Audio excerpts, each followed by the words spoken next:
അപ്പം മൈഗ്രേഷൻ ആ വേർഡിൽ നിന്ന് തന്നെ നമുക്ക് സ്റ്റാർട്ട് ചെയ്താലോ? മൈഗ്രേഷൻ എന്ന് പറയുമ്പോൾ പലായനം, അതാണ് മലയാളത്തിലെ വേർഡ്. ട്രിവാൻഡ്രത്ത് താമസിക്കുന്ന ഒരാൾ കൊച്ചിയിൽ ജോലി ചെയ്യുകയാണെങ്കിൽ അത് മൈഗ്രേറ്റ് ആണ്. അതെ, മൈഗ്രേഷൻ ഹ്യൂമൻ ബിഹേവിയറിന്റെ തന്നെ ഭാഗമാണ്. യെസ്, ഇപ്പൊ കോളേജിന്റെ ഒക്കെ ഫ്രണ്ടിൽ ബാങ്കിന്റെ ഒക്കെ സ്റ്റോൾ ഉണ്ട്, ലൈക് മറ്റേ കൊടയൊക്കെ വെച്ചിട്ട് കിയോസ്ക്. യെസ്, അതെന്താ ബാങ്കുകാർക്ക് മനസ്സിലായിട്ടുണ്ട്, നല്ല രീതിയിൽ സ്റ്റുഡൻസ് അബ്രോഡ് പോകുന്നത് അതൊരു മാർക്കറ്റ് ആണ് ബാങ്കുകാർക്ക്. ഒത്തിരി പോസിറ്റീവായിട്ടുള്ള ഓപ്പർച്യൂണിറ്റീസ് അവിടെ ഉണ്ട്. ഇതുകൊണ്ടാണ് വൈ മൈഗ്രേഷൻ എന്നൊരു ആൻസർ നമുക്ക് പറയാൻ പറ്റും. സോ നിങ്ങൾ പറഞ്ഞു വരുന്ന ഞാനൊക്കെ കല്യാണം കഴിച്ച് മൈഗ്രേറ്റ് ചെയ്തു, അപ്പൊ ഞാനും ഒരു മൈഗ്രന്റ് ആണെന്ന് വേണമെങ്കിൽ പറയാല്ലേ?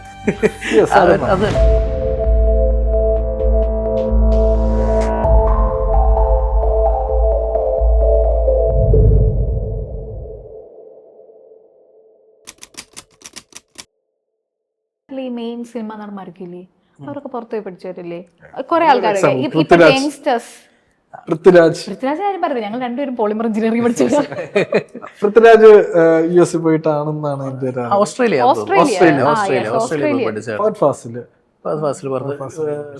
ഫിലോസഫി US പോയി പഠിച്ച ആളുകൾ. ഞാൻ പറഞ്ഞ സിനിമാ നടന്മാരെ നോക്കണ്ട, ഗാന്ധി, നെഹ്റു, അംബേദ്കർ, അങ്ങോട്ടൊക്കെ അവിടുന്ന് എല്ലാവരും പുറത്ത് പോയി പഠിച്ചിട്ടുണ്ട്. അവർക്ക് അന്ന് കണക്ഷൻസ് ഉണ്ട്, എന്താണ് പുറത്ത് സ്റ്റഡി ചെയ്യുന്ന അറിയാം. അന്ന് സാധാ ആൾക്കാർക്ക് അതില്ലായിരുന്നു. എന്നാൽ ഇപ്പം നമുക്ക് അതേ ഓപ്പർച്യൂണിറ്റിയാണ്. പുറത്തുനിന്ന് നടക്കുന്നത് വ്യക്തമായിട്ട് സോഷ്യൽ മീഡിയ കൂടെ നമുക്കറിയാം. പിന്നെ ആ ധൈര്യം കാണിക്കുക, അത് വെറുതെ കിട്ടുന്നത്, ആ ഒരു ധൈര്യം കാണിക്കുക. പക്ഷേ ഇപ്പോൾ എത്രമാത്രം ഇപ്പോൾ പേരൻസിന് ഈ കുട്ടികളെ പുറത്തു വിടുക എന്ന് പറഞ്ഞാൽ വലിയൊരു ഇമേജാണത്. ഒരു കല്യാണം നടത്തുന്ന പോലെ അത് പറഞ്ഞ് നടക്കും. അതൊക്കെ അവരുടെ ഒരു സ്റ്റാറ്റസിൻ്റെ ഭാഗമാണ്. അപ്പം അവർക്ക് താല്പര്യമുണ്ട്. ഇപ്പോൾ ഒരു സർവേ നടത്തിയതിൽ ഒരു 10,000 ഫാമിലി എടുത്തതിൽ അതിൽ വേൾഡ് ഓവറാണ് എടുത്തത്. അതിൽ ഇന്ത്യക്കാരെടുത്ത് നോക്കാം, ഇന്ത്യക്കാരിൽ 60 to 70% പേരൻസും മക്കളെ പുറത്ത് വിട്ടു പഠിപ്പിക്കാൻ തന്നെ താല്പര്യമുള്ളവരാണ്. അല്ല, അതിപ്പോൾ നമ്മൾ താമസിക്കുന്ന ഏരിയയിലെ വീടുകളൊക്കെ എടുത്ത് നോക്കിയോ, ഒരു വീട്ടിൽ നിന്ന് ഒരാളെങ്കിലും ഈ പറഞ്ഞ പോലെ UK-ലോ കാനഡയിലോ അല്ലെങ്കിൽ ഏതെങ്കിലും ഒരു യൂറോപ്യൻ കൺട്രിയിലോ പഠിക്കാനോ അല്ലെങ്കിൽ ജോലിക്കോ എങ്ങനെയെങ്കിലും ഒക്കെ ആർക്കെങ്കിലും പഠിച്ചിട്ടുണ്ടാവും. ഇങ്ങനെ നോക്കിയാൽ മതി. പണ്ട് ഒരു 20 years ബാക്കില് എന്റെ മാമൻ ദുബായിൽ വർക്ക് ചെയ്യാണ്, അല്ലെങ്കിൽ എന്റെ കൂട്ടുകാരന്റെ മാമൻ ദുബായിലാണ്, ആളിങ്ങനെ വരുന്നത്. ഇപ്പം ദുബായിൽ നിന്ന് പകരം എന്റെ ചേട്ടൻ യൂറോപ്പിലാണ്, കാനഡയിലാണ്. അതുകൊണ്ട് എനിക്കറിയാം, അവർ എന്നോട് കഥകളൊക്കെ പറഞ്ഞു തന്നിട്ടുണ്ട്. ഇങ്ങനെയാണ് പിള്ളേരെല്ലാവരും പറയുന്നത്. അപ്പം ആർക്കെങ്കിലും പരിചയമുള്ള ആർക്കെങ്കിലും എവിടെയെങ്കിലും ഉണ്ട്. പിന്നെ വളരെ അതിന് വലിയൊരു എക്സാമ്പിൾ ഉണ്ട്. ലോകത്ത് എവിടെ പോയി കഴിഞ്ഞാലും ഒരു മലയാളി നേഴ്സിനെ കാണാം. അതെ, ഏറ്റവും വലിയ എക്സാമ്പിൾ. ചന്ദ്രനെ പോയാലും അവിടെ ഒരു മലയാളി ഉണ്ടാവുന്നത്. അല്ല, മലയാളി നേഴ്സിനെ കാണാവുന്നതാണ്. നമ്മൾ ഹോസ്പിറ്റലിൽ പോയി കഴിഞ്ഞാൽ ഒരു നേഴ്സിനെ ഓപ്പർച്യൂണിറ്റി ഉള്ളത് കൊണ്ടാണല്ലോ അവരൊക്കെ പോകുന്നത്. ഇപ്പൊ ഈ പറഞ്ഞ പെർസ്പെക്റ്റീവ്സിന്റെ കാര്യത്തിൽ വരുമ്പോണ്ടല്ലോ, അതിലൊരു പ്രശ്നം കൂടി ഉണ്ട്. അതായത് പെർസ്പെക്റ്റീവ് എന്ന് പറയുന്നത് ഇൻഡിവിജ്വലി ബേസിസ് അല്ലേ. സോ ഇപ്പം ഗിരി പറഞ്ഞ പോലെ നമ്മളുടെ ഇപ്പൊ എന്റെ മാമൻ ജർമ്മനിയിലുണ്ട്. അപ്പൊ ഞാൻ പോകാൻ വേണ്ടിയിട്ട് മാമനെ വിളിക്കുന്നു. മാമനോടെ പെട്ട് നിൽക്കുന്ന സമയമാണ് മാമൻ എന്തുണ്ട്, പൊന്നുമോളെ നീ നാട്ടിലേക്കൊന്നും കയറി വരുന്നത്, ഇതുപോലെ നശിച്ചൊരു നാട്, അങ്ങനെ പറയുള്ളൂ. ഒബ്വിയസ്ലി അങ്ങനെ പറയുള്ളൂ.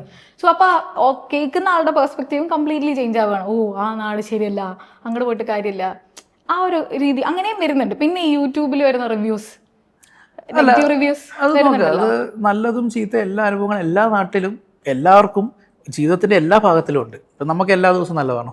അതിലിപ്പോ ഇന്ത്യ മോശമല്ല, കേരളം മോശമല്ല, ഇന്ത്യ മോശമല്ല, കേരളം മോശമല്ല. നമുക്ക് നോർമലായിട്ട് ലൈഫ് നമുക്ക് ഡെയിലി എന്തെങ്കിലും ബുദ്ധിമുട്ട് വരത്തില്ലേ, ഡെയിലി അല്ലെങ്കിൽ ഇടയ്ക്കിടയ്ക്കൊക്കെ ഇതുപോലൊരു കണ്ടീഷനിലാണ് വിളിക്കുന്നതെങ്കിലും ഓക്കെ. പിന്നെ ഈ പോകുന്ന എല്ലാവരും രക്ഷപ്പെടണമെന്ന് നമ്മൾ ഒരിക്കലും പറയുന്നില്ലല്ലോ. ഇനി ഇന്ത്യയിൽ പഠിച്ചിട്ട് ടോപ്പ് കോളേജിൽ പഠിക്കുന്നവരെല്ലാം രക്ഷപ്പെടണമില്ല. എത്ര പേര് ബിസിനസ് ചെയ്തിട്ട് ഫെയിൽ ആവുന്നുണ്ട്. ഇപ്പൊ പുറത്ത് പോയി അത് ചിലപ്പോൾ ആ ഒരു സമയത്തായിരിക്കും, പക്ഷെ അതും കടന്നു പോകുന്നു പറയത്തില്ലേ. പിന്നെ ഒരു ബെറ്റർ ഇതിലോട്ട് പോകും. അല്ല, അത് ഇങ്ങനെയാണ്. അക്കരെ പച്ചയാണെന്ന് പറഞ്ഞിട്ട് പോകരുത്, അക്കരെ ചെന്നിട്ട് പച്ചയാക്കുകയാണ് ആൾക്കാർ. ഓക്കെ, വേണ്ട സ്കിൽ സെറ്റ്സ് വല്ലാത്ത ജാതി തത്വമായി പോയി. പോയിട്ട് പച്ചയാക്കുവാണ് വേണ്ടത്. ഞാൻ രക്ഷപ്പെടണമെങ്കിൽ ഞാൻ തന്നെ സ്വയം പ്രയത്നിച്ചേ പറ്റുള്ളൂ, അല്ലാതെ മാനിഫെസ്റ്റ് ചെയ്ത് കഴിഞ്ഞാൽ കിട്ടുമെന്ന് ഇല്ല. അല്ല, ഈ യൂട്യൂബിൽ വീഡിയോ നെഗറ്റീവ് ഇടുന്ന ആൾക്കാരെ പറ്റി പറയാം. ഇവിടെ പഠിച്ചു ഉഴപ്പി, അവന് ഇന്ത്യയിൽ 50% മാർക്കേ ഉള്ളൂ. ഇനി അവനൊരു ഇപ്പോൾ ഇവിടെ ഇന്ത്യയിലൊരു മെയിൻ ഒരു കൾച്ചറാണ് ഗവൺമെൻറ് ജോബ്സ്. അത് ഒരെണ്ണം പോലും എഴുതി നേടാനുള്ള കഴിവ് അവനല്ല അവക്കില്ല. ഇങ്ങനെ ഒരാൾ പുറത്ത് പോകുന്നു, എങ്ങനെയും രക്ഷപ്പെടാമെന്ന് കരുതി. അവരൊരു പ്ലാനും ഇല്ല. പുറത്ത് പോയിട്ട് ഇതേ സാധനം റിപ്പീറ്റ് ചെയ്യുന്നത്. സ്കൂളിൽ ഉഴപ്പായിരിക്കും, കോളേജ് ഉഴപ്പിക്കും, PGക്ക് വേണ്ടി ഇവിടെ അതായിരിക്കും ചെയ്യുന്നത്. ജോലി കിട്ടത്തില്ല. പിന്നെ ടെമ്പർമെൻറ്റ്, ഈഗോ ആറ്റിറ്റ്യൂഡ് ഇഷ്യൂ കാണും. ഇതുകൊണ്ട് അവിടെ ജോലി കിട്ടത്തില്ല. ഇവൻ ഇങ്ങനെയുള്ള ആൾക്കാരായിരിക്കും വിടുന്നത്. പിന്നെ ഇതൊരു എക്സ്ട്രീം കേസ്. അടുത്തത് ഇപ്പം എന്താണ്, ഹസ്ബൻഡ് പോയി വൈഫിനെ കൊണ്ടുവന്നു, അല്ലെ വൈഫ് പോയി പിന്നെ ഹസ്ബൻഡ് കൊണ്ടുവന്നു. അപ്പോൾ അവർ വെറുതെ കൊണ്ടുപോയിട്ട് കാര്യമില്ല, ആ സ്കിൽ സെറ്റ് വേണം. അപ്പം നേഴ്സിങ്, അക്കൗണ്ട്സ്, ഇതിനൊക്കെ നല്ല, ഇപ്പോൾ ACCA എന്നൊക്കെ പറയുന്ന കോഴ്സിന് ഭയങ്കര സ്കോപ്പ്. ഇവിടെ BCom കഴിഞ്ഞ് അല്ല MCom കഴിഞ്ഞ ഒരാൾക്ക് എന്ത് സാലറി കിട്ടും? എന്നതിൻ്റെ കൂട്ടത്തിൽ ACCA എന്ന് പറഞ്ഞൊരു കോഴ്സ് ചെയ്താൽ പൊട്ടൻഷ്യൽ ഒരു വർഷം 1 കോടി ഇന്ത്യൻ റുപ്പീസ് കൺവേർട്ട് 1 കോടി വരെ കിട്ടാനുള്ള ചാൻസ് അവനുണ്ട്. പല കൺട്രികളും അക്കൗണ്ട്സ് ഫിനാൻസ് ഇപ്പം സ്കിൽഡ് കാറ്റഗറിയിലേക്ക് ആയിക്കൊണ്ടിരിക്കുകയാണ്. ക്രിട്ടിക്കൽ സ്കില്ലിൽ വരുന്നുണ്ട്, ഷോർട്ടേജ് ഒക്യുപ്പേഷൻ ലിസ്റ്റിൽ വരുന്നുണ്ട്, ബ്ലൂ കാർഡ് ലിസ്റ്റിലേക്ക് വരാൻ പോകുന്നുണ്ട്. അപ്പം അങ്ങനെ അക്കൗണ്ട്സ് ഫിനാൻസ് എന്ന് പറയുന്നത് ഇപ്പം ആ ഒരു മേഖലയിലേക്കാണ്. MCom കഴിഞ്ഞാൽ നമുക്ക് കിട്ടുന്ന സാലറി എന്ന് പറയുന്നത് ചിലപ്പോൾ ഒരു 10,000, അത്രയും കിട്ടാത്ത ആൾക്കാരും ഉണ്ട്. സ്റ്റാർട്ടിംഗ് സാലറി 6,000 ബേസിക്, ആ ഒരു റേഞ്ചിൽ സ്റ്റാർട്ട് ചെയ്യുന്ന ആൾക്കാരുണ്ട്. എന്നാൽ അവർക്ക് കുറച്ചും കൂടെ അവർക്ക് ഒരു വൈഡ് ആയിട്ടുള്ള ഒരു സ്പെഷ്യലൈസേഷനും കൂടി എടുക്കുവാണെങ്കിൽ അതിന് ബെസ്റ്റ് എക്സാമ്പിൾ ആണ് ACCA. ഭയങ്കര ടഫ് അല്ലേ ക്ലിയർ ചെയ്ത് എടുക്കുക എന്ന് പറയുന്നത്? ഒരു ഈസി ആയിട്ടുള്ള ഒരു ടാർഗറ്റ് ആണോ? MCom പാടാണ്, BCom പാടാണ്, +2 പാടാണ്, 10 പാടാണ്, അങ്ങനെ നോക്കി എല്ലാം പാടാണ്. നേഴ്സിംഗ് അതിലും പാടാണ്. അതെ, നമുക്ക് ജനറൽ ആയിട്ട് പറയാൻ പറ്റുമോ പാടാണെന്ന്? ചിലപ്പം ഒരു കുട്ടിക്ക് എളുപ്പമായിരിക്കും, ഒരു കുട്ടിക്ക് പാടായിരിക്കും എന്ന് പറയുന്നത് നമുക്ക് ജനറൽ ആയിട്ട് പറയാൻ പറ്റില്ല പാടാണെന്നത്. ഓരോ ആൾക്കാർ ഇൻടേക്ക് ചെയ്യുന്നത് പോലെ ഈ നമുക്കൊരു ജനറൽ പോപ്പുലേഷൻ എടുക്കുകയാണെങ്കിൽ ഒന്നിൽ അവന് പാഷനേറ്റ് ആയിട്ടുള്ളൊരു കോഴ്സിന് പഠിച്ച് പോവാം, അതായത് അവന് മാക്സിമം വർക്ക് ചെയ്യും, മുന്നോട്ടാകും പോകും. അടുത്തത് പോപ്പുലർ ആയിട്ടുള്ള ജോലി കിട്ടുന്ന ഒരു കോഴ്സിന് പോകാം. ഇത് രണ്ടും അല്ലാതെ എടുക്കുമ്പോഴാണ് പ്രശ്നം വരുന്നത്. പേരൻസ് പുഷ് ചെയ്ത് എൻ്റെ കൂട്ടുകാരൻ അല്ല എൻ്റെ നൈബർ ഇതിന് പോയത്, അങ്ങനെ ഒത്തിരി കേസ് വരും. അപ്പോഴാണ് പെട്ടുപോകുന്നത്. ഇപ്പം കൊമേഴ്സായ അറിയത്തില്ല, സയൻസാണ് പഠിച്ചത് എന്ന് പറഞ്ഞിട്ട് പുറത്ത് പോയി MBA ഫിനാൻസ് ചെയ്താൽ ചിലപ്പോൾ പണി കിട്ടാം. ഇനിയും നമ്മുടെ നാട്ടിൽ ഇപ്പോൾ പറഞ്ഞ പോലെ പാഷനേറ്റ് ആയിട്ട് പഠിക്കുന്ന കുട്ടികൾ എന്ന് പറയുമ്പോഴത്തേക്കും ഈ സ്കിൽഡ് ആയിട്ടുള്ളത് മാത്രമല്ല, ഇപ്പോൾ ഈ ACCAയുടെ കാര്യം തന്നെ എടുക്കാം. 12th ഒക്കെ കഴിഞ്ഞിട്ട് ACCAക്ക് വേണ്ടി പോയി അത്രയും ഡെഡിക്കേറ്റഡ് ആയിട്ട് നിൽക്കുന്ന കുട്ടികളില്ലേ? പാടാന്ന് പറയാൻ പറ്റുമോ? എനിക്ക് പാടാന്നാ ഞാൻ ഉദ്ദേശിച്ചത്. കുഴപ്പമില്ലല്ലോ. അതാണ് മെയിൻ. അപ്പം ചൂസ് ചെയ്യുന്ന കോഴ്സ് പോലെ ഇരിക്കും ഇത്, ഈ പറയുന്ന കാര്യങ്ങൾ. ഞാൻ ഒരു ക്വസ്റ്റ്യൻ ചോദിക്കട്ടെ? എളുപ്പമുള്ള ചോദിക്കണേ, എല്ലാം പാടാ അല്ല. അപ്പോൾ പിന്നെ പുറത്തെ കൺട്രീസിൽ ഇന്ത്യക്കാർ ഒത്തിരി ചെല്ലുന്നുണ്ട്. അപ്പോൾ അവിടുത്തെ നാട്ടിലെ സ്റ്റുഡൻസിനെ അഫക്റ്റ് ചെയ്യുമെന്ന് ചിന്തിച്ചിട്ടുണ്ടോ? അവർക്ക് എന്തെങ്കിലും അവിടെ റിസർവേഷൻ ഉണ്ടോ, അങ്ങനെ എന്തെങ്കിലും ചിന്തിച്ചിട്ടുണ്ടോ? റിസർവേഷൻ ഒന്നും ഉള്ളതായിട്ട് എനിക്കറിയില്ല. റിസർവേഷൻ ഒന്നുമില്ല. ബട്ട് സ്റ്റിൽ നമ്മൾ ഈ യൂണിവേഴ്സിറ്റീസിന്റെ വെബ്സൈറ്റ്സ് ഒക്കെ ചെക്ക് ചെയ്യുമല്ലോ. നമ്മൾ ഇങ്ങനെ പ്ലാൻ ചെയ്തിരുന്നു പണ്ടിരിക്കെ, എന്നാൽ പിന്നെ വീട്ടൊക്കെ കഴിഞ്ഞിട്ട് പുറത്തേക്ക് ചെക്ക് ചെയ്യാനുള്ള ഒരു പ്ലാനിങ് ഒക്കെ ഉണ്ടായിരുന്നു. അപ്പോൾ ആ ടൈമിൽ ഇങ്ങനെ ചെക്ക് ചെയ്യുമ്പോൾ നമുക്ക് 2 ടൈപ്പ് കാറ്റഗറി ഓഫ് ഫീസ് അവിടെ കാണാൻ പറ്റും. ഹോം സ്റ്റുഡൻസിന്റെ ഫീസും ഇന്റർനാഷണൽ സ്റ്റുഡൻസിന്റെ ഫീസും. അതിൽ ഈ ഇന്റർനാഷണൽ സ്റ്റുഡൻസിന്റെ ഫീസിന്റെ ഒരു പകുതിയോളമേ ഉള്ളൂ ഈ ഹോം സ്റ്റുഡൻസിന്റെ ഫീസ് ആയിട്ട് വരുന്നത്. ആൻഡ് പ്ലസ് ഇപ്പം നമുക്ക് ചില ഇപ്പം എബ്രോഡ് കൺട്രീസ് എടുത്ത് നോക്കുകയാണെങ്കിൽ ഈ ഫീസൊക്കെ ഇൻസ്റ്റാൾമെന്റ് ആയിട്ട് പേ ചെയ്യാനുള്ള ഓപ്ഷൻസ് തരുന്ന കൺട്രീസ് ഉണ്ട്. അപ്പോൾ ഈ ഹോം സ്റ്റുഡൻസിന് ഈ പകുതി ഫീസ് ഇൻസ്റ്റാൾമെന്റ് ആയിട്ട് അടച്ചാൽ മതി. നമുക്ക് കിട്ടുന്ന ഇന്റർനാഷണൽ സ്റ്റുഡന്റിന് കിട്ടുന്ന അതേ ഇൻസ്റ്റാൾമെന്റ് റേഞ്ച് അവർക്കും കിട്ടും. സോ അപ്പോൾ ആ പകുതി ഫീസിന് അത്രയും ഇൻസ്റ്റാൾമെന്റ് ആയിട്ട് അവർ അടച്ചാൽ മതി. പിന്നെ അവർ ഓൾറെഡി ഈ പാർട്ട് ടൈം എന്നൊക്കെ പറഞ്ഞ് ഈ ഒരു കൾച്ചർ അഡാപ്റ്റ് ചെയ്ത് വളർന്നവരാണ്. സോ നമ്മൾ ചെല്ലുമ്പോഴേ അവർ ഓൾറെഡി പാർട്ട് ടൈമിലോ ജോബിലൊക്കെ സെറ്റ് ആയിട്ടുള്ള കുട്ടികളായിരിക്കും. സോ അവർക്ക് ഈ ഫീസ് പേ ചെയ്യാന്നുള്ളതോ അല്ലെങ്കിൽ അവരുടെ ലിവിങ്, അവർ ഓൾറെഡി ആ നാട്ടിലുള്ളവരാണ്, അവർക്ക് ഈ ലിവിങ് എക്സ്പെൻസിന് ടെൻഷൻ ഇല്ല, ഇങ്ങനത്തെ കാര്യങ്ങളൊന്നും അവർക്കില്ല. അവർ ഓൾറെഡി ഇൻഡിപെൻഡന്റ് ആണ്. അല്ല, അതിങ്ങനെ നോക്കിയാൽ മതി. അവിടെ 16 years ഓഫ് എഡ്യൂക്കേഷൻ കഴിഞ്ഞിട്ടുണ്ടെങ്കിൽ നേരെ ഡിഗ്രിക്ക് ജോയിൻ ചെയ്യില്ല. അവൻ എന്തെങ്കിലും ജോലി എക്സ്പ്ലോർ ചെയ്യും. ഈ ജോലി എന്ന് പറയുന്നത് ബേസിക് ആയിട്ടുള്ള എന്തെങ്കിലും ജോലി, എക്സിക്യൂട്ടീവ് ലെവലോ എൻട്രി ലെവലോ ആയിരിക്കും. അതിൽ നിന്ന് അവന്റെ സ്കിൽ എന്താ നമ്മൾ മനസ്സിലാക്കും. ഈ സ്കില്ലിനെ ബേസ് ചെയ്തിട്ട് അവനാണെങ്കിൽ എന്തെടുക്കുക, അണ്ടർ ഗ്രാജുവേഷൻ. ഇനി തിരിച്ച് ഡയറക്ട്ലി അണ്ടർ ഗ്രാജുവേഷൻ പോകുന്ന ആൾക്കാരും ഉണ്ട്. അവിടെയാണെങ്കിലും നമ്മുടെ എന്താ +2 കഴിയുക, UG ചെയ്യുക, PG ചെയ്യുക, PhD ചെയ്യുക. അല്ലെങ്കിൽ PhD ചെയ്യുന്നില്ലെങ്കിൽ അതിനിടയ്ക്ക് കല്യാണം വരും. നമ്മുടെ സ്കില്ലെന്താ ഈ പഠിക്കാൻ അറിയാം. ഇത് നേരെ മങ്കപ്പ് ചെയ്യും. ഇത് മാത്രം അറിയാം. അപ്പൊ സ്കില്ലെന്ന് പറയുന്നത് ജോലി ചെയ്യുന്നത് എന്തെങ്കിലും ഡെസ്ക് ജോബ് ആയിരിക്കും. ആ സ്കില്ല് മനസ്സിലാക്കണം. ഈ ഡെസ്ക് ജോബും ഇങ്ങനത്തെ, അതായത് ഏറ്റവും നല്ല ഗവൺമെന്റ് ജോബ്സ് ഇന്ത്യയിൽ അതൊരു വലിയ പ്രസ്റ്റീജ് കാര്യമല്ലേ. മാരേജ് മാർക്കറ്റിലാണേലും ഒരു പ്രസ്റ്റീജ് കാര്യമാണ്. അതൊന്ന് മാറ്റണ്ടേ ശരിക്കും? അത് തച്ചുടക്കണമെങ്കിൽ 60-ാം വയസ്സിൽ കിട്ടാൻ സെക്യൂരിറ്റി ആയിരുന്നു. ഇപ്പൊ അങ്ങനെയില്ലല്ലോ, കോൺട്രാക്ട് ബേസിലൊക്കെ എടുക്കുന്നുണ്ട് മെജോറിറ്റി ഗവൺമെന്റ്. കാര്യം പറയണ്ട. അതെ, പെൻഷനൊക്കെ പെൻഡിങ്. പെൻഷൻ അല്ല, ഇപ്പം 60-ാം വയസ്സ് വരെ ജോബ് സെക്യൂർ ആണെന്ന് വെച്ചിട്ട് ഒരു റൂമിൽ ഒരു ഓഫീസിൽ ഇരുന്ന് വർക്ക് ചെയ്യുന്നതിനേക്കാളും എത്രയോ നല്ലതാണ് അവൻ്റെ പാഷൻ അനുസരിച്ച് തീരെ പോകുന്നത്. ക്രിയേറ്റീവ് ആവാൻ പറ്റത്തില്ലല്ലോ. സെയിം ജോബ്, സെയിം ഞാൻ പറയട്ടെ, 60 വയസ്സ് വരെ ജോലി ചെയ്തു, 60 വയസ്സ് കഴിഞ്ഞിട്ട് നമുക്കാണെങ്കിൽ റിട്ടയർമെന്റ് ബെനിഫിറ്റ്സുകൾ കിട്ടുന്നു. എനിക്ക് 45ാമത്തെ വയസ്സിൽ റിട്ടയർമെന്റ് ചെയ്യാൻ പറ്റുമെങ്കിൽ എന്തുകൊണ്ട് അങ്ങനെ ചെയ്തുകൂടാ? അത് കഴിഞ്ഞിട്ടും സെയിം ബെനിഫിറ്റ് എനിക്ക് ഓപ്പർച്യൂണിറ്റി ക്രിയേറ്റ് ചെയ്യാം. ബിസിനസ്സുകാർ അങ്ങനെയല്ല ചെയ്യുന്നത്. അവർ 45ാം വയസ്സ് വരെ അവർ പണിയെടുക്കും, അത് കഴിഞ്ഞിട്ട് പിന്നെ അവരുടെ റിട്ടയർമെന്റ് അവിടെയാണ് ഇഷ്ടമുള്ള കാര്യങ്ങൾ പിന്നെ അതിൽ കൂടെ കണ്ടെത്താൻ ശ്രമിക്കുന്നുണ്ട്. പക്ഷെ ഞാൻ ഗവൺമെന്റ് ജോലി ഇരുന്ന് മരിച്ചുപോയാൽ എൻ്റെ വീട്ടിൽ ആർക്കെല്ലാം ജോലി കിട്ടും? റയർ കേസസ് അതിനുവേണ്ടി വെയിറ്റ് ചെയ്യാൻ പറ്റത്തില്ലല്ലോ. അതിനുവേണ്ടി തല്ലി കൊന്നാലും മതി, പറയാൻ പറ്റൂല. അതെ അതെ.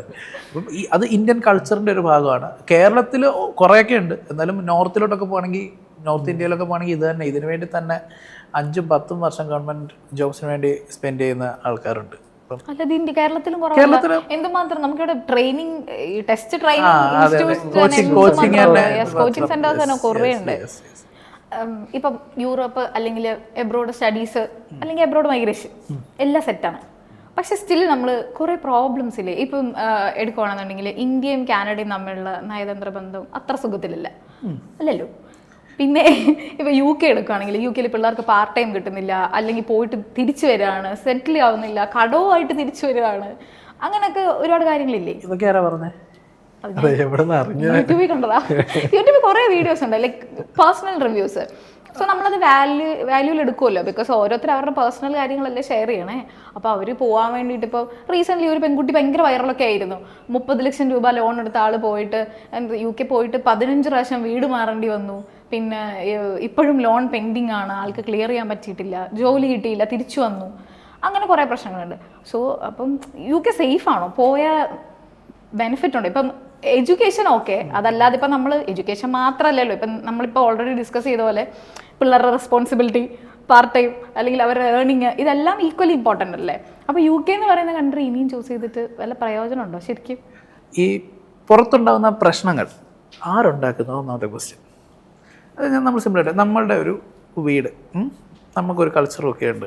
വേറൊരു കൾച്ചറിൽ ജനിച്ച ഒരാളിവിടെ വരിക എന്ന് വെച്ചാൽ അവർ ആ വീടിൻ്റെ റൂൾസ് ഫോളോ ചെയ്യണം, അല്ലേ? സിമിലർലി ആണ് UK വേറൊരു കൾച്ചറാണ്, ഇന്ത്യൻസിന് വേറൊരു കൾച്ചറാണ്. UK എന്നൊക്കെ പറയുമ്പോൾ UK, ജർമ്മനി ഒക്കെ എടുക്കുകയാണെങ്കിൽ ഇവിടെ സൈലൻറ്റ് കൺട്രീസാണ്, ഒത്തിരി ബഹളമൊന്നുമില്ല. ഇന്ത്യ അങ്ങനെയല്ല, ആഘോഷങ്ങളുടെ പെരുമഴയാണ് ഇവിടെ. അപ്പം നമ്മൾ അവിടെ ചെന്നിട്ട് നമ്മുടെ ഈ കാര്യങ്ങൾ അങ്ങോട്ട് ഇമ്പോസ് ചെയ്യുമ്പോൾ ഒബ്വിയസ്ലി ചില ഒരസലുകൾ വരും, റിജക്ഷൻസ് വരാനുള്ള സാധ്യതയുണ്ട്. 2, റെഫ്യൂജീസ് ഒത്തിരി ഇവിടുന്ന് പോകുന്നുണ്ട്. ഇപ്പോൾ ഇവിടുന്ന് പോകുന്ന ആൾക്കാർ എഡ്യൂക്കേറ്റഡ് ആണ്, ജോലിക്കാണേലും സ്റ്റഡിക്കാണേലും.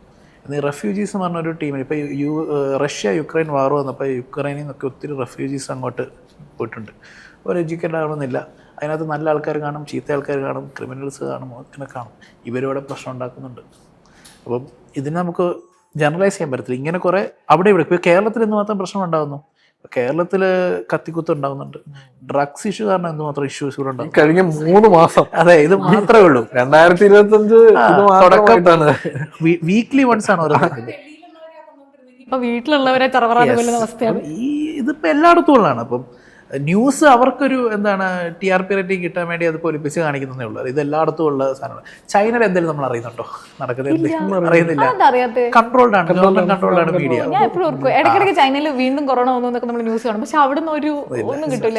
അതുപോലെ റീസെന്റ് മറ്റേ തീപിടുത്തം ഉണ്ടായില്ലേ US അപ്പൊ അതിന്റെ ഒരു ആക്യുറേറ്റ് അല്ലെങ്കിൽ ഒരു കറക്റ്റ് അതിന്റെ ഡെപ്ത് എന്താണെന്നുള്ളത് നമുക്ക് ആർക്കും അറിയില്ല. അവർ പുറത്തുവിട്ട ചെറിയൊരു ന്യൂസ് മാത്രമേ പുറത്തു വന്നിട്ടില്ലല്ലോ. നഷ്ടങ്ങളുടെ കണക്ക് ചൈനയിലൊക്കെ ആണെങ്കിൽ ഇന്ത്യയിലെ പോലെ ഈ ചെറിയ മൊബൈലും പിടിച്ച് യൂട്യൂബ് കൊണ്ടുവയ്ക്കുന്ന ആൾക്കാരൊന്നും ഇല്ല അവിടെ. കൺട്രോൾഡാണ്, കുറേ റെസ്ട്രിക്ഷൻസ് ഉണ്ട്. അപ്പോൾ എല്ലായിടത്തും ഇങ്ങനത്തെ പ്രശ്നങ്ങളും ഉണ്ട്. ഇന്ത്യ പോലെ തന്നെയാണ് എല്ലാ കൺട്രീസും. അപ്പം അതൊരു എനിക്ക് തോന്നുന്നൊരു വാലിഡ് ആയിട്ടുള്ളൊരു സാധനമല്ല. പ്രശ്നം ഉണ്ടാകുന്ന പ്രശ്നം എല്ലായിടത്തും ഉണ്ടാവും, അവിടെ മാത്രമല്ല, UK മാത്രമല്ല. അല്ല, അത് ആഡ് ചെയ്യാനുള്ള ഇതാണ് ഈ പ്രശ്നം ഉണ്ടാക്കുന്നത് ആരാണ് എന്നുള്ളത് മെയിൻ ആയിട്ടുള്ള കാര്യം. ഓക്കെ, അവിടുത്തെ കാര്യം ഉണ്ടാകാം, അവിടെ വന്നു ചേരുന്ന ആൾക്കാരും ഉണ്ടാകും. 2, നമ്മളൊരു നാട്ടിൽ ചെന്ന് കഴിഞ്ഞാൽ ആ നാടിലെ കുറച്ച് കാര്യങ്ങളുണ്ട്, പോളിസീസ്, റൂൾസ്, ലോസ്, ഇതൊക്കെ ഉണ്ടാവും. ഇത് ഞാൻ വീട്ടിൽ എന്താണോ ചെയ്തത് അത് തന്നെ ഞാൻ സമൂഹത്തിലേക്കും ചെയ്തു കഴിഞ്ഞാൽ സമൂഹത്തിൽ നിന്നും തീർച്ചയായിട്ടും അടിയുണ്ടാവും. അടി പ്രതീക്ഷിച്ചിട്ടേ ചെയ്യാവുള്ളൂ. നമ്മൾ വീട്ടിൽ ഇരിക്കുന്ന ആ ഒരു രീതിയിലാണ് പുറത്തിറങ്ങിയ ബിഹേവ് ചെയ്യുന്നത്. അല്ല, സിമ്പിൾ, അത് നേരെ അവിടെ അപ്ലൈ ചെയ്തത്, അത്ര ചെയ്താൽ മതി. അത് ഇന്ത്യ ചെയ്യുന്നത് പോലെ ആൾക്കാർ കുറച്ചും കൂടി എനിക്ക് തോന്നുന്നു റീസെന്റ് ഒരു ന്യൂസ് ഉണ്ടായിരുന്നു, അയർലൻഡില് ഒരാള് സ്വന്തമായിട്ട് ആൾ അധ്വാനിച്ച് വീടൊക്കെ വെച്ചു, ബട്ട് സ്റ്റിൽ ആള് വീടിന്, അതായത് അവിടെയൊക്കെ ഹൗസ് നമ്പേഴ്സ് ആണല്ലോ, അപ്പൊ ആ ഹൗസ് നമ്പർ എടുത്ത് മറ്റേ ആളുടെ വീട്ടുപേര് എവിടെ ചുവരിലൊട്ട് ചോദിച്ചു, അത് ഭയങ്കര പ്രശ്നമായി എന്നൊക്കെ പറഞ്ഞു. ഓപ്പോസിറ്റ് ഉള്ള ഐറിഷ് പൗരൻ അയാൾക്കെതിരെ കേസ് കൊടുത്തു. അവിടെ അത് റൂളല്ല, വീട്ടുപേര് എഴുതി വെക്കാൻ പറ്റത്തില്ല, നമ്പർ അല്ലേ പേരായിരിക്കും എഴുതി വെക്കാൻ പറ്റുന്നത്. വീട്ടുപേരും കൂടി എഴുതി വെച്ചാൽ നമ്മുടെ നാട്ടിലെ ശീലമാണ്, അത് അവിടെ ഇല്ല. മതിൽ കിട്ടാം. യുഎസും കാനഡ എടുത്തും അങ്ങനത്തെ മതിൽ, ചെറിയ ഫെൻസസ് വേണേ അതേ ഉള്ളൂ. ജയിൽ പൊക്കത്തിലെ അതെ. അപ്പോൾ അത് നോക്കാം, നമ്മൾ ഒരു കൺട്രിയിലോട്ട് പോകുമ്പം അതിൻ്റെ കുറച്ച് എറ്റിക്കറ്റ്സും കൾച്ചറും ഒക്കെ ഒന്ന് നോക്കിയാൽ മതി. ഇപ്പം ജപ്പാനിലോട്ടൊക്കെ പോകുമ്പോൾ ഭയങ്കര ഇപ്പോൾ ഇവിടുന്ന് ഒത്തിരി ഇൻഡസ്ട്രിയൽ വർക്കേഴ്സിനെയൊക്കെ ജപ്പാനിലോട്ട് വിടാറുണ്ട്. അപ്പോൾ അവർക്കൊരു 20 ദിവസത്തോളം എന്താണ് ഈ ട്രെയിനിങ് ആണ്, അതിൽ culture including, language culture basis ആണ്. കാരണം ജപ്പാൻ്റെ കൾച്ചർ ഭയങ്കര ഡിഫറെൻ്റ് ആണ്. അത് അപ്പോൾ അവിടെ ചിലപ്പോൾ നീറ്റാണ്, അവിടെ ഒത്തിരി ഡിഫറൻസ് ആണ്. ഇപ്പം നമ്മൾ ഇപ്പോൾ എനിക്ക് തോന്നുന്നു റെസ്റ്റോറൻറ്റ്സ് പോയ ടിപ്പ് കൊടുക്കും, എനിക്ക് തോന്നുന്നു ജപ്പാനിൽ അങ്ങനെ ഒരു ചെയ്യരുത്, അങ്ങനെയൊക്കെ ഓരോ ഇതുണ്ട്. ഈ ഫുഡ് വേസ്റ്റ് ആക്കാൻ പാടില്ല എന്ന റൂൾ ഉള്ളത് ജപ്പാനിലാണോ? ലൈക്ക് നമ്മൾ റെസ്റ്റോറന്റിൽ പോയിട്ട് ഫുഡ് ഓർഡർ ചെയ്താൽ അത് വേസ്റ്റ് ആക്കാൻ പാടില്ല എന്നൊരു റൂൾ ഒത്തിരി കൺട്രീസ് അല്ല. അത് ഇതെല്ലാം ബേസിക് സിവിക് സെൻസ് ആണ്. യെസ്. ഇപ്പം ജർമ്മനി എടുത്തോ, ജർമ്മനിയുടെ റൂൾസ് അറിയത്തില്ല. സൺഡേസ് സൈലന്റ് ഡേയ്സ് ആണ്, ആരും പുറത്തിറങ്ങത്തില്ല, സൗണ്ട് ഉണ്ടാക്കത്തില്ല. പിന്നെ ഇവിടെ നമ്മൾ ഇപ്പം റെസ്റ്റോറൻറ്റിൽ ചെന്നാൽ വെള്ളം ഫ്രീ ആയിട്ട് കിട്ടും. ജർമ്മനിയിലുള്ള റെസ്റ്റോറൻറ്റ് ഫ്രീ ആയിട്ട് കിട്ടത്തില്ല. അപ്പോൾ വെറുതെ എന്നിട്ട് വെള്ളം എന്ന് പറഞ്ഞാൽ ചിലപ്പം ക്യാഷ് ഈടാക്കാം. പിന്നെന്താണ് ട്രാഫിക് റൂൾസ്, ഇവിടെ എന്താണ് സംഭവിക്കുന്നത്? ആരെങ്കിലും ഒരു സിവിക് സെൻസ് ഉണ്ടോ? എൻ്റെ കസിൻ നാട്ടിൽ വന്നു കഴിഞ്ഞ് ആള് ഇവിടെ ഡ്രൈവിംഗ് ചെയ്യുന്നതാണ്. ആൾ അവിടെ പോയിട്ട് ഡ്രൈവ് ചെയ്തു. ആള് അവിടെ പോയിട്ട് കഴിഞ്ഞ് തിരിച്ച് നാട്ടിൽ വന്നിട്ട് ഡ്രൈവ് ചെയ്യാൻ വേണ്ടി പേടിയാ. അത് ഇവിടെ നിന്നൊക്കെയാ വണ്ടി വരുന്നതെന്നാണ് അറിയത്തില്ല. അപ്പം ഇതൊക്കെ വെച്ച് നോക്കുകയാണെങ്കിൽ അപ്പം ഇങ്ങനെ ഇവിടെ അപ്പം പ്രശ്നം ഉണ്ടാക്കാന്ന് പറയുന്നത് ഇങ്ങനത്തെ ആൾക്കാരായിരിക്കും. സോ ഇവിടുത്തെ ശീലങ്ങൾ നമ്മൾ അവിടെ പ്രാക്ടീസ് ചെയ്യാൻ ശ്രമിച്ചപ്പോഴാണ് ഈ പ്രശ്നങ്ങൾ ഉണ്ടായത്, കുറെയൊക്കെ അല്ലെങ്കിൽ ഉണ്ടാവുന്നത്. ഇത് നമ്മൾ ഇന്ത്യക്കാരെന്നല്ല, ഇന്റർനാഷണൽ വേറെ അത് പറയാം. ഇപ്പോൾ റെഫ്യൂജീസ് പല കൺട്രീസും ചെല്ലുന്നുണ്ട്. ഇപ്പോൾ ആഫ്രിക്കയിൽ നിന്നൊക്കെ ഒത്തിരി ആൾക്കാർ ചെല്ലുന്നുണ്ട്. അപ്പോൾ ആഫ്രിക്കക്കാരുടെ അവിടെ ചെന്നിട്ട് പ്രശ്നങ്ങൾ ഉണ്ടാക്കുന്ന ഒത്തിരി കേസ് കാണുന്നുണ്ട്. അപ്പം അതാണൊരു പോസിബിൾ റീസൺ. അപ്പോൾ യു കെയിലൊക്കെ പോയാലും നമുക്ക് ഇപ്പോൾ പാർട്ട് ടൈമിൻ്റെ കാര്യം ഞാൻ നേരത്തെ ചോദിച്ചല്ലോ, അങ്ങനെ ഒരുപാട് കംപ്ലയിൻസ് കേൾക്കുന്നുണ്ട്. ലൈക്ക് യു കെ എന്ന് പറഞ്ഞ രാജ്യത്തിൻ്റെ എക്കോണമി പൊളിഞ്ഞു, അല്ലെങ്കിൽ ഇനി നമുക്ക് ഓപ്പർച്യൂണിറ്റീസ്. ഇപ്പോൾ എൻ്റെ ഫ്രണ്ട്സൊക്കെ തന്നെ already they are working there, but still അവർ പറയുന്നത് ഇത് പോയി കഴിഞ്ഞു, യു കെ കഴിഞ്ഞു, ഇനി വേറെ വല്ല രാജ്യം നോക്ക്. ബട്ട് അവരവിടെ തിരിച്ചെടുത്തില്ല. എന്തുകൊണ്ട് അവർ വരുന്നില്ല? നിങ്ങൾ ആലോചിച്ച് നോക്കുക, ഒരു രാജ്യത്ത് ആണെങ്കിൽ ചെന്നു, അവിടെ ഒരു രീതിയിലും എനിക്ക് സർവൈവ് ചെയ്യാൻ പറ്റുന്നില്ല എങ്കിൽ എന്തുകൊണ്ട് ഞാനാണെങ്കിൽ ആ രാജ്യം വിടാനുള്ള ഓപ്ഷൻ നോക്കുന്നില്ല? അതിന് കുറച്ച് കഥകളൊക്കെ ഉണ്ട്. ഞാൻ ഇവിടുന്ന് ലോൺ എടുത്തിട്ടൊക്കെ വന്നതല്ലേ, അപ്പൊ എങ്ങനെയെങ്കിലും ഞാൻ സർവൈവ് ജോലി വേണ്ടേ? രണ്ടുപേരും ഇപ്പൊ ഹസ്ബൻഡ് പോയിട്ടുണ്ട്, രണ്ടുപേരും സെറ്റിൽഡ് ആണ്, but still they are not. വരുമാനമുണ്ട്, നല്ല വരുമാനമുണ്ട്, ലോൺ അടയ്ക്കാനുള്ള വരുമാനമുണ്ട്, പക്ഷെ കഷ്ടതയില്ല. ആക്ച്വലി ലോണൊക്കെ അടച്ച് തീർത്തു, എഡ്യൂക്കേഷൻ ലോണൊക്കെ കംപ്ലീറ്റ് തീർത്തു. ഈ പറഞ്ഞ PSW കഴിയുന്നതിന് മുമ്പേ അവർ എഡ്യൂക്കേഷൻ ലോണൊക്കെ ക്ലിയർ ചെയ്തു, അവരുടെ നാട്ടിലുണ്ടായിരുന്ന കടങ്ങളൊക്കെ വീട്ടി പുതിയ വീട് വെച്ചു, ഇതൊക്കെ ചെയ്തു. But still U K is not good. അല്ല, എല്ലാവരുടെയും അവസ്ഥ ഇങ്ങനെയാണ്. എല്ലാവരും മെജോറിറ്റി ആൾക്കാരും പറയുന്നത് ഇങ്ങനെയാണ്. അവർ ഡെവലപ്പ് ആകുന്നുണ്ട്, ബട്ട് നമ്മൾ ആ കൺട്രിയെ പറ്റി ചോദിക്കുമ്പോൾ, എടാ ഞാൻ അങ്ങോട്ട് വരട്ടെ എന്ന് ചോദിക്കുമ്പോൾ ഇങ്ങോട്ട് രക്ഷപ്പെടില്ല. ഇന്ത്യയെ പറ്റി എന്താ പറയുന്നത്? ഇന്ത്യയെ പറ്റി എങ്ങനെയും ഇവിടുന്ന് ചാടിയാൽ മതി. ഇപ്പം നോക്കുകയാണെങ്കിൽ ഇപ്പം വർക്ക് കൾച്ചർ എടുത്താൽ മതി. ഇപ്പം എവിടെ യൂറോപ്പ് മൊത്തം എടുത്തോ, ശനി ഞായറും കംപ്ലീറ്റ് അവിടെ അവധിയാണ്. അവിടെ ആരും വേറെ ജോലിക്ക് വിളിക്കുന്നത്. ഇവിടെ അങ്ങനെയാണോ? ഞായറാഴ്ച വേണമെങ്കിൽ മീറ്റിംഗ് ഉണ്ടെന്ന് പറഞ്ഞ് വിളിക്കും. അതെ, ആ കൾച്ചറാണ് ഇന്ത്യയിലെ മിക്ക ഇതിലും. ഇപ്പം ഗവൺമെൻറ് ആണെങ്കിൽ എനിക്ക് ഞായറാഴ്ച അവധി കിട്ടുമായിരിക്കും. ആ ഒരു ദിവസമായിരിക്കും കിട്ടുന്നത്. ഒരു ദിവസം കൊണ്ട് എന്ത് ചെയ്യാനാണ്? പിന്നെ പ്ലാൻഡ് ഹോളിഡേയ്സ് ഒക്കെ അവർക്ക് ഒത്തിരി എടുക്കുക. ഇവിടെ എനിക്ക് തോന്നുന്നു അത്രയൊന്നും ആ ഒരു പ്രൈവറ്റ് കമ്പനികളിലൊന്നും ആ ഒരു ഓപ്ഷൻസ് ഉണ്ട്. MNCസിലൊക്കെ ഉണ്ട് സംബന്ധിച്ച്, എന്നാലും മജോറിറ്റി നോക്കുക. അപ്പോൾ ഒരു വർക്ക് ലൈഫ് ബാലൻസ് എന്തുകൊണ്ട് എന്തൊക്കെ പറഞ്ഞാലും ഇനി പൈസ ഉണ്ടാക്കണമെന്നാണെങ്കിൽ അവൻ ആ ശനി ഞായർ എക്സ്ട്രാ വർക്ക് ചെയ്ത് എക്സ്ട്രാ പൈസ ഉണ്ടാക്കും. ഈ ഓപ്ഷൻസ് ഉണ്ട്. ഇല്ല, എനിക്ക് മനസ്സിലായത് എന്താന്ന് വെച്ച് കഴിഞ്ഞാൽ അവിടെയുള്ള ആൾക്കാർ ഇങ്ങോട്ടേക്ക് വരണ്ട എന്ന് പറയുവാണെങ്കിൽ അവരുടെ ആ ഓപ്പർച്യൂണിറ്റി കുറയാനുള്ള സാധ്യത ഉള്ളതുകൊണ്ടാണ് അവർ വരണ്ട എന്ന് പറയുന്നത്. ഓക്കെ, ഇപ്പം മെയിൻലി ഇപ്പോൾ സ്റ്റുഡൻസിൻ്റെ കാര്യം തന്നെ എടുക്കാം. സ്റ്റുഡൻസ് ഇപ്പം UK യിലുള്ള ഒരു സ്റ്റുഡൻറ്റിന് അവനാണെങ്കിൽ പാർട്ട് ടൈം നല്ല രീതിയിൽ കിട്ടുന്നുണ്ടാകാം. ഓക്കെ, ഇനി നാട്ടിലൊരു കൊച്ചു വിളിച്ചിട്ട് പറയാണ് UK വന്നിട്ട് എന്തെങ്കിലും കാര്യങ്ങളുണ്ടോ, നീ എന്തെങ്കിലും ചെയ്യുന്നുണ്ടോ എന്ന് ചോദിച്ചു കഴിഞ്ഞാൽ അവനും കൂടെ വന്നു കഴിഞ്ഞാൽ ചിലപ്പം ഇവന്റെ പാർട്ട് ടൈമിലുള്ള ഓപ്ഷൻസ് കുറയും. പിന്നെ അവന് എനിക്കൊരു ബാധ്യത ആയാലോ എന്നൊരു സാധനം കൂടെ ഉണ്ടാവും. അതൊരു ഇതാണ്. അപ്പം ഇത് ഒരാളാണെങ്കിൽ ഇതിൽ നിന്ന് എത്ര പേരായിരുന്നു വരുന്നത്? അപ്പം അവരുടെ ഓപ്പർച്യൂണിറ്റി കുറവുള്ളത് കൊണ്ടായിരിക്കാം ഇവരാണെങ്കിൽ വരണ്ട എന്ന് പറയുന്നത്. പിന്നെ നമ്മൾ സെലക്ട് ചെയ്യുന്ന ഏരിയ, നമ്മൾ എന്ത് തരത്തില് ജോലി ചെയ്യാനുള്ള മനസ്സുണ്ടാകണം. അല്ലാതെ ഞാൻ വൈറ്റ് കോളർ മാത്രമേ ചെയ്യുള്ളൂ. പാർട്ട് ടൈം ഒന്നും വൈറ്റ് കോളർ അല്ല മജോറിറ്റി. എന്ത് പണിയും ചെയ്യാനുള്ള ഇത് കാണിക്കും. അത് എല്ലാവരും പറയുന്ന കാര്യം, എല്ലാവർക്കും അറിയാം. ഇപ്പോൾ റിയാലിറ്റി യൂട്യൂബ് വീഡിയോസിൽ ഇത് കാണിക്കുന്നുണ്ട്. അത് ബേസിക് സ്കില്ലല്ലേ, ബേസിക് സ്കില്ലാണ് അത്. അതിന് ഓക്കെ. ഇനി ഈ പറയുന്ന ആൾക്കാർ ചിലപ്പോൾ ഈ സ്കിൽഡ് വർക്കായിരിക്കും ചില ചെയ്യുന്നത്. സ്കിൽഡ് ആണെങ്കിൽ അവർക്ക് ജോലി നല്ലത് കിട്ടും ഇവിടെ. സ്കിൽഡ് അല്ലെങ്കിലാണ് ഈ പ്രശ്നം വരുന്നത്. ചിലപ്പോൾ വർഷങ്ങളോളം സ്കില്ലില്ലാത്തതുകൊണ്ട് ഇങ്ങനത്തെ പണികളായിരിക്കും ചെയ്യുന്നത്. ആ ഒരു പോസിബിലിറ്റീസ് അത് മജോറിറ്റി അങ്ങനെ ആവണമെന്നില്ലല്ലോ. ഇപ്പം ഞാൻ പറയട്ടെ, എനിക്ക് എൻ്റെ ഫാമിലിയിൽ നിന്ന് ഇപ്പോൾ ഒരു 10ഓളം ആൾക്കാർ പുറത്ത് പോയിട്ടുണ്ട്. ആരും തിരിച്ചു വന്നിട്ടില്ല. എല്ലാവരും അവിടെ സെറ്റിൽ, അവരുടെ മക്കളും ഇപ്പോൾ ഇവിടെ. അല്ല, റെയർ സിനാരിയോസിലാണ് ആൾക്കാർ ഇപ്പോഴും തിരിച്ചു വരുന്നത്. അതെ അതെ. ഒന്നെങ്കിൽ ഇപ്പൊ ഈ പറഞ്ഞ പോലെ അവരവരെ ഇറങ്ങി അന്വേഷിച്ച് അവരുടെ ഒരു പൊസിഷൻ കണ്ടെത്താൻ സാധിക്കാത്തവരായിരിക്കുമല്ലോ തിരിച്ചു വരുന്നത്. എന്തെങ്കിലും ഒരു ഓപ്ഷൻ ഉണ്ടെങ്കിൽ ഈ തിരിച്ചു വന്നവരാരും വരത്തില്ല. അവരെങ്ങനെ തിരിച്ച് വരികയാണെന്ന് വെച്ചാൽ അവിടുത്തെ എക്സ്പീരിയൻസ് ഇന്ത്യയിൽ ഭയങ്കര വാല്യൂഡ് ആണ്. ഇപ്പം നല്ലൊരു കോഴ്സ് അവിടെ ചെയ്തു, അവിടെ 2-4-5 വർഷം വർക്ക് ചെയ്തു. എത്ര ആൾക്കാർ അമേരിക്കയിൽ ഇവിടെ തിരിച്ചു വന്നിട്ട്, US നിന്നൊക്കെ തിരിച്ചു വന്നിട്ടുള്ള, യൂറോപ്പ്, ജർമ്മനി, അയർലൻഡ്, UK എന്നൊക്കെ തിരിച്ചു വന്നിട്ട് ഇവിടുത്തെ MNCസിൽ ടോപ്പ് പദവികളിൽ ഇരിക്കുന്നുണ്ട്. ഞാൻ പറയുന്നത് കുട്ടികൾ +2 കഴിഞ്ഞ് തന്നെ കഴിവതും പുറത്തു പോകുക വേണ്ട. അപ്പോൾ മേ ബി അവർ മെച്യൂരിറ്റി ആയി കാണത്തില്ല. ഡിഗ്രി കഴിഞ്ഞ ഉടനെ അടുത്ത ഓപ്പർച്യൂണിറ്റീസ് പഠിക്കാനാണെങ്കിൽ പുറത്തു പോകുക തന്നെയാണ് ഞാൻ പറയുന്നത്. കാരണം ഇപ്പോൾ നിങ്ങൾക്ക് IIT കിട്ടുക, അല്ലെങ്കിൽ ടോപ്പ് MBBS കോളേജ് കിട്ടുക, ടോപ്പ് ഗവൺമെൻറ് കോളേജ് കിട്ടുക, ഓക്കെ ഫൈൻ.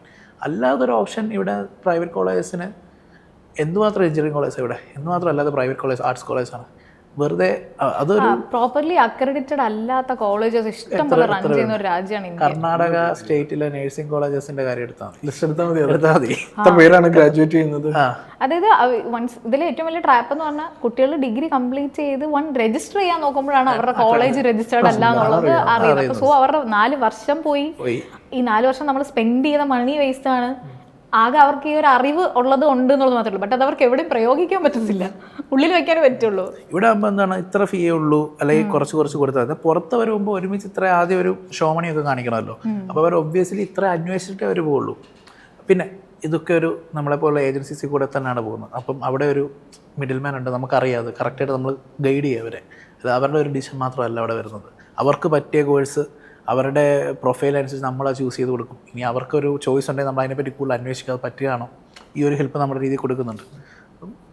അന്ന് അന്വേഷിക്കാം. നമുക്കിപ്പം റീസോഴ്സസ് എന്ന് പറയുന്നത് നല്ല രീതിയിൽ ഇപ്പൊ നമ്മൾ പറയുവാണെങ്കിലും ഈ പറഞ്ഞ പോലെ തന്നെ നമ്മൾ എന്ന് പറയുന്നത് ഒരു മിഡിൽ പേഴ്സൺ പാർട്ട്ണറാണ്. നമ്മൾ പറയുന്നത് മാത്രം വിശ്വസിക്കണ്ട, അവർക്ക് അന്വേഷിക്കാം, ഉള്ള ആൾക്കാരോട് അന്വേഷിക്കാം, പോയിട്ടുള്ള ആൾക്കാരോട് അന്വേഷിക്കാം, ഒന്നിൽ കൂടുതൽ ഏജൻസികളോട് അന്വേഷിക്കാം. വേറൊരു കാര്യം എടുത്താൽ മതി, ഇപ്പം നമുക്ക് വരുന്ന അഡ്മിഷൻസ് നമ്മുടെ സ്റ്റുഡൻസ് പോയിട്ട് അവരുടെ ഫ്രണ്ട്സിനെ അല്ലെ അവരുടെ ജൂനിയേഴ്സിനെ വിടുന്നുണ്ട്, ഇതുമാത്രം വരുന്നുണ്ട്. അപ്പോൾ അതിനർത്ഥം എന്താണ്, അവരവിടെ നല്ലൊരു ലൈഫ് ആയതുകൊണ്ടാണല്ലോ റെഫർ ചെയ്യുന്നത്, വേർഡ് ഓഫ് മൗത്ത് വരുന്നത്. ഒബ്വിയസ്ലി അപ്പോൾ ഇതൊക്കെ വെച്ച് നോക്കുമ്പോൾ പുറത്ത് പഠിക്കുന്ന ഒരു പ്രശ്നമില്ലെന്നാണ്. ലൈക്ക് അതാണ് ഇപ്പം നമ്മുടെ സ്റ്റുഡൻസ് നമ്മുടെ അടുത്ത് പറയുന്നത് ഓക്കെ ആണ്, കുഴപ്പമില്ല, അല്ലെങ്കിൽ ചേച്ചി ഐ ഗോട്ട് ദ ജോബ്, ആ രീതിയിലാണ് നമ്മുടെ റെസ്പോൺസ് വരുന്നത്.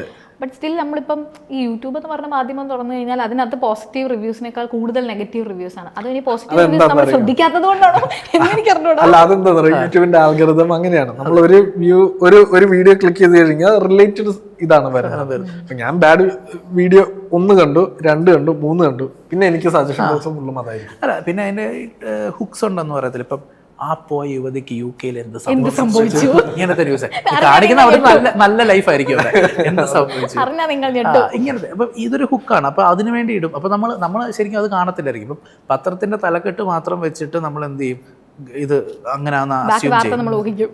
അതുപോലെ തന്നെയാണ് ഈ യൂട്യൂബിലെ പലതും ഫുള്ള് കണ്ടു നോക്ക്. എന്നിട്ട് അത് ശരിയാണെന്ന് അറിയാൻ വേറെ 1-2 വീഡിയോ നോക്ക്. പിന്നെ ChatGPT ഉണ്ട്, ചോദിച്ചു നോക്ക്. ChatGPT ഉണ്ട്, പെർപ്ലക്സിറ്റി ഉണ്ട്. പെർപ്ലക്സിറ്റി ഒക്കെ ആണെന്ന് പറഞ്ഞാൽ എന്താണ്, വിത്ത് സൈറ്റേഷനാണ് അവർ ന്യൂസ് അല്ലെങ്കിൽ സാധനം. നമുക്ക് ഓപ്പർച്യൂണിറ്റി ഉണ്ട്, നമുക്ക് വെരിഫൈ ചെയ്യാനുള്ളത്. വെരിഫൈ ചെയ്തിട്ട് ഒരു ഡിസിഷനിലോട്ട് എത്തുക. ഇപ്പം നമ്മൾ ഇന്ന് ഇവിടെ സംസാരിച്ച ഡേറ്റ, ഇപ്പം ഞാൻ സംസാരിച്ച ഡേറ്റ എന്ന് പറഞ്ഞാൽ ഞാൻ നേരത്തെ വെരിഫൈ ചെയ്ത ഡേറ്റയാണിത്. അപ്പോൾ പിന്നെ വേറെ അവിടെ മുകളിൽ ചോദിക്കാനില്ല. അവിടെ 1 മണിക്കൂറായിട്ട് ഒരൊറ്റ പോർഷനിൽ ഇരിക്കുകയാണ്. എനിക്കൊന്ന് സയൻസിൽ എവിടെ ആരോ പറഞ്ഞിട്ടുണ്ട് പണ്ട്, ഇരിക്കരുത്, ഒരേ പോർഷനിൽ ഇരിക്കരുത്. അപ്പോൾ നമുക്കിത് മൈൻഡപ്പ് ചെയ്യാം. അപ്പം ഒരേ പൊസിഷനിൽ ഇരിക്കണ്ട എന്ന പോലെ ഒരു കൺട്രി നിൽക്കണ്ട, പുറത്തൊരു കൺട്രി പോയി എക്സ്പ്ലോർ ചെയ്യുന്നതും അതൊരു നല്ലൊരു അഡ്വഞ്ചറസ് ജേർണി കൂടാണ്. പേഴ്സണാലിറ്റി മാറ്റും, ലൈഫ് എക്സ്പീരിയൻസ് ഗ്രേറ്റ് ആയിരിക്കും. എക്സ്പോഷർ എന്തുമാത്രം എത്ര നമ്മളിവിടെ ഈ മലയാളികളെ മാത്രം കാണും, അവിടെ മുമ്പ് എത്ര രാജ്യത്തു നിന്നുള്ള ആൾക്കാർ, എത്ര നമ്മുടെ ഇന്ത്യയിൽ തന്നെ എത്ര സ്റ്റേറ്റ്സിലുള്ള ആൾക്കാരെ കാണും. കൾച്ചറൽ എക്സ്പീരിയൻസ് ഒരു ഓവറോൾ എന്താണ് ഇൻഡിവിജ്വൽ പേഴ്സണാലിറ്റി ഡെവലപ്മെൻറ്റിനെ ഒത്തിരി ഹെൽപ്പ് ചെയ്യുന്നൊരു സാധനമാണ് ഇത്. അപ്പോൾ എക്സ്പ്ലോർ ചെയ്യും. ഇപ്പോൾ ഈ യങ് ഏജിലെ കുട്ടികൾക്കാണ് പറ്റും. നമുക്കൊക്കെ കുറേ ഏജായി, നമുക്ക് കുറേ ലിമിറ്റേഷൻസ് അങ്ങനെ ഞാൻ പറഞ്ഞു, ലിമിറ്റേഷൻസ് ഉണ്ട് ഇത്തിരി. അല്ല ഞാൻ പറഞ്ഞ മുന്നോട്ട് പോകും, നമുക്കൊരു ജോലിയായി, ഫാമിലിയായി, അത് കഴിയുമ്പോൾ നമ്മൾ പിന്നെ മുന്നോട്ട് പോകാനുള്ള എന്താണ് ആ ഒരു ഓപ്ഷൻസ് തിരഞ്ഞെടുക്കുന്ന കുറയും. പക്ഷേ ഡിഗ്രി അല്ലെങ്കിൽ +2 പാസ്സായ കുട്ടികൾ അവർക്ക് ഈ ഏജിൽ അവർക്ക് അത് ചെയ്യാൻ പറ്റുള്ളൂ. അത് ചെയ്യണമെന്നാണ് എൻ്റെ ഒരു റൈറ്റ് ടൈമാണ് ഇപ്പം. ആ റൈറ്റ് ടൈം ഗ്രാബ് ചെയ്യുക, അത് തന്നെ. നാളെ റിഗ്രറ്റ് ചെയ്യില്ല. ഇല്ല, റിസ്ക് എടുത്തോ, ഈ ഏജിലല്ലേ പറ്റുള്ളൂ. അപ്പോൾ 1 hour ആയപ്പോഴത്തേക്ക് മടുത്ത് നിങ്ങൾ. എൻ്റെ കയ്യിൽ 24 മണിക്കൂർ ഇരുന്ന് സംസാരിച്ചാലും തീരാത്ത കാര്യങ്ങളുണ്ട്. അപ്പം എന്ത് ചെയ്യും? എന്തായാലും നമ്മൾ ഇത് ഇവിടെ കൊണ്ട് നിർത്തണ്ട, നമുക്കിതൊരു സീരിയസ് ആയിട്ട് മുന്നോട്ട് പോകാം. ഓക്കെ, നമുക്ക് ഇപ്പം ജനറൽ ആയിട്ടല്ലേ പറഞ്ഞേ, നമുക്കൊരു കൺട്രിയെ പറ്റി സംസാരിക്കാം, യൂണിവേഴ്സിറ്റിയെ പഠിക്കാം, കോഴ്സസിനെ പറ്റി സംസാരിക്കാം, എന്തൊക്കെയുണ്ട്, നമുക്ക് മുന്നോട്ട് പോകാം. ഓക്കെ, അപ്പോൾ അടുത്ത വീഡിയോ ആയിട്ട് വീണ്ടും വേഗം വരാം. അപ്പോൾ 1 മണിക്കൂർ കൂടുതൽ ഇരിക്കാൻ പ്രിപ്പയർ ആയിട്ട് വരാം. തീർച്ചയായും. ഓക്കെ.